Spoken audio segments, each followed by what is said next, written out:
పార్వతీపురం మన్యం జిల్లాలో సాలూరులో పెన్షన్ల పంపిణీ కార్యక్రమాన్ని నిర్వహించారు। ఈ కార్యక్రమానికి ముఖ్య అతిథిగా మంత్రి సంధ్యారాణి హాజరై లబ్ధిదారులకు పెన్షన్లను పంపిణీ చేశారు। అర్హులైన ప్రతి ఒక్కరికి పెన్షన్ అందేలా ప్రభుత్వం చర్యలు తీసుకుంటుందని ఆమె అన్నారు।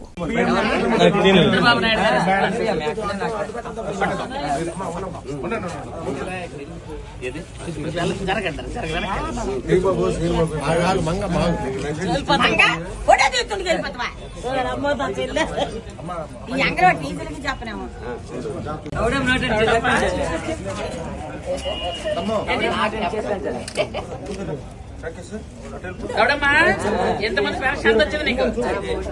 ఇప్పుడు ఎంత వస్తుంది? ఎవరు ఇస్తున్నారు?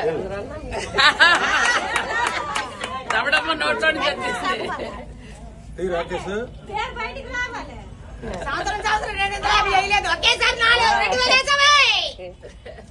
ఓకే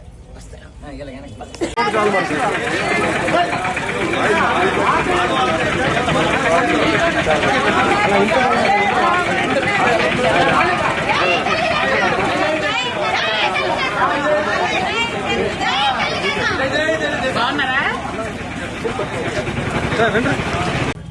ఇంతకు ముందు ఎంత ఇచ్చేవాళ్ళు? 3000, ఇప్పుడు 6000। ఎవరు ఇస్తున్నారు?